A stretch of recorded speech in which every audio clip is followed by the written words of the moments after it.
(57년생) 재숙 씨는 약 10년 전 하나님을 영접하고 죽음의 문턱에서 구원받았습니다. 본래 재숙 씨는 불교 신자였습니다.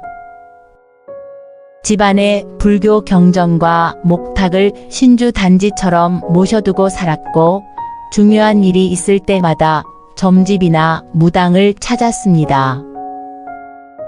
멀쩡한 딸이 결혼하지 않겠다고 우길 때는 이름을 바꾸면 팔자가 바뀐다며 장명소를 찾기도 했습니다. 그만큼 재숙 씨가 제 발로 하나님을 찾을 일은 없었던 것이었습니다. 그런 재숙 씨가 친구 따라 교회에 가서 목사님의 안수를 받게 된 계기는 단 하나, 바로 건강 문제였습니다. 그 무렵 재숙 씨는 수면장애와 섭식장애, 두통, 메스꺼움, 구역질, 전신에 알 수 없는 통증 등을 겪고 있었습니다. 처음에는 증세가 약했고, 그래서 갱년기가 참 오래도 간다고 생각했습니다. 하지만 시간이 갈수록 증상이 점점 더 심해지고, 나중에는 수면제를 아무리 먹어도 잠을 잘 수 없고, 진통제를 아무리 먹어도 통증이 가라앉지 않는 지경이 되었습니다. 온몸이 안 아픈 곳이 없었기에 재숙 씨는 종합병원 모든 과를 돌며 진료를 받았습니다. CT도 몇 번이나 찍었는지 모릅니다. 그렇게 모든 과에서 정밀 검사를 진행했으나 병명은 나오지 않았습니다. 의사들은 한결같이 건강에 이상이 없다고 말했습니다. 다 멀쩡하다고 하니 재숙 씨는 답답하고 억울했습니다. 엄살이 아니었으니까요. 처음에는 엄마를 안타깝게 여기던 자식들도 재숙 씨를 의심의 눈으로 바라봤습니다. 평생 고생시켜서 이렇게 몸이 아픈 거라며 재숙 씨에게 미안해하던 남편도 나중에는 짜증을 냈습니다. 그나마 큰딸이 애써줬으나 당시 딸은 30 중반으로 직장을 그만두고 공부를 시작한 직후였습니다. 내내 아빠 대신 집안의 가장 노릇을 해왔던 딸이 더 늦기 전에 인생 마지막이라 생각하며 뛰어든 공부였습니다. 그래서 재숙 씨는 딸에게 너무 미안했습니다. 부모가 돼서 낳기만 했지 저 혼자 큰 거나 다름없었으니까요. 키울 때도 남동생들한테 치여 우선순위에서 늘 밀려났고 다른 자식들만큼 학원도 못 보내줬습니다. 남편은 사업한답시고 밖으로만 나돌고 돈을 벌어도 가정의 생활비를 한 푼도 지원해주지 않았기 때문에 딸이 대신 가장 노릇하느라 결혼도 못했습니다. 그런 딸이 평생 소원이라며 자기가 번 돈으로 공부하겠다는데 그런 딸의 발목을 잡는 것만 같아서 재숙 씨는 그냥 죽고만 싶었습니다. 정말 죽고 싶었습니다. 평생 살아온 삶이 너무 한스럽고 지금의 고통이 너무 버거웠습니다. 수면제를 한 움큼 먹어도 하루 1시간도 자면 잘 자는 생활. 남편의 한숨 소리. 애지중지 키웠던 아들 자식의 또 하는 귀찮은 목소리.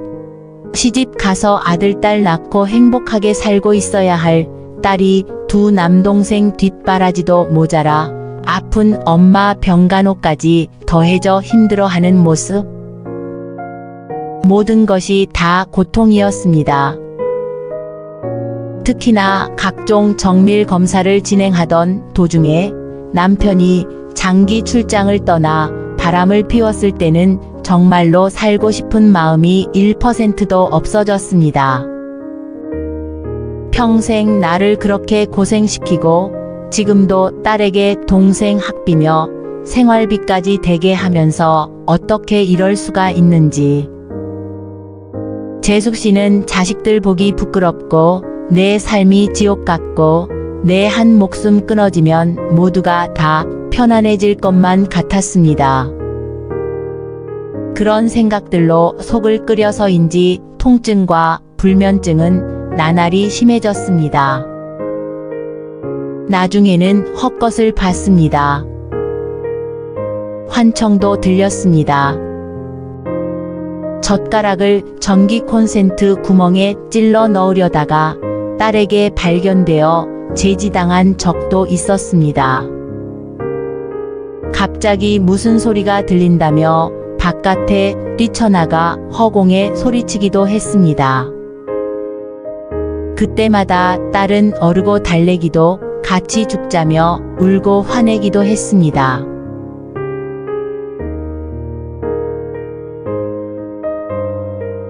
이런 상황에 친척들은 하나같이 굿밖에 답이 없다고 했습니다. 재숙 씨의 친정과 시가는 대대로 미신을 믿는 경향이 강했고 가족 중에 무당이나 점쟁이가 있었기에 쉽게 그런 제안을 한 것이었으나 자식들은 요즘 시대에 굿이 웬 말이냐며 펄쩍 뛰었습니다. 솔직히 말하자면 재숙 씨는 아무래도 좋았습니다. 뭐라도 좋으니까 아프지만 않았으면 좋겠다고 생각했습니다. 마침 그때 병원에서 정신병동 입원 치료를 권했고 식구들은 굿과 병원 중 하나를 택해야 했었습니다. 남편은 정신병동 입원에 찬성했지만 딸은 평생 못 나올 수도 있다며 반대했습니다. 그렇게 갈등하고 있을 때 친구가 교회에 한번 가보자고 권했습니다. 자기가 다니는 교회에 치유은사로 유명하신 목사님께서 방문하신다며 한 번만 가서 기도를 받아보자 했습니다. 불교 신자였기에 하나님은 믿지도 않을 뿐더러 몸이 아파 운신도 어려웠기에 처음에는 거절했습니다. 하지만 친구의 끈질긴 권유에 믿져야 본전이란 마음으로 방문했습니다. 그리고 한 번이 두 번, 두 번이 세 번, 세 번이 네 번이 되었습니다. 신기하게 그 목사님의 손길이 닿으면 거짓말처럼 통증이 가라앉았습니다. 어디가 아프다고 말도 안 했는데 마치 다 아는 것처럼 아픈 곳에 손을 얹고 기도해 주셨습니다. 그러기를 몇 달. 한결 건강해진 재숙 씨는 동네 교회에 정식으로 등록했습니다.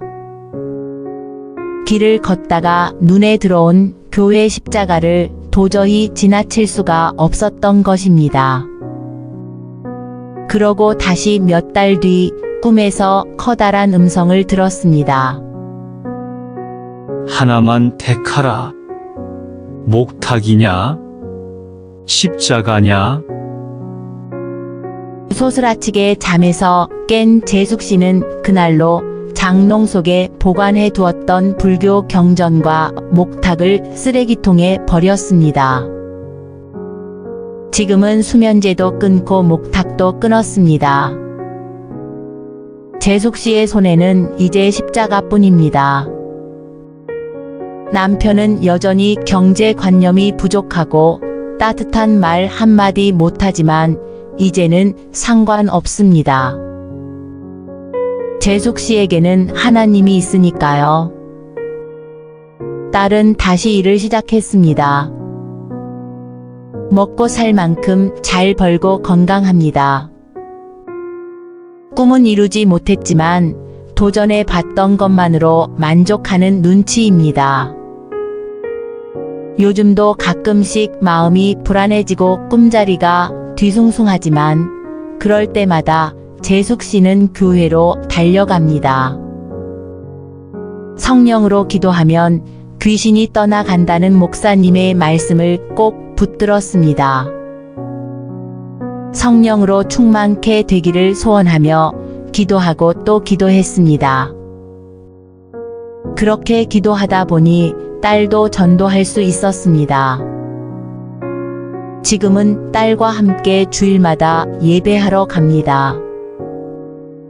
다른 거 다 필요 없고 그저 가족의 건강과 평안을 위해 재숙 씨는 주야로 기도하고 있습니다. 하나님, 우상을 숭배하여 하나님을 멀리했음을 고백하고 회개합니다. 저를 지으신 이도 하나님이시고 저를 부르신 이도 하나님이십니다. 여기까지 온 것도 하나님 덕분이며 나의 나된 것 또한 하나님 은혜임을 제가 이제야 깨닫습니다. 감사합니다, 하나님. 평생 온전한 정신으로 살지 못할 뻔한 나를, 고통과 분노와 상처로 괴로워하다 죽을 뻔한 나를 불러주시고 치유하시고 평안 주시어서 감사합니다. 성령을 마음에 모셔드리게 하심에 감사합니다. 세상 귀신에 속지 않게 하옵소서. 육에 속한 자가 아니라 영에 속한 자가 되게 하옵소서. 사망 권세를 이기신 예수 그리스도를 붙잡고 날마다 승리하는 삶으로 인도하여 주옵소서.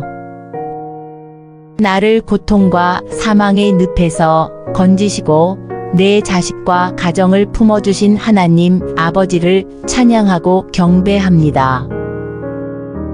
아멘.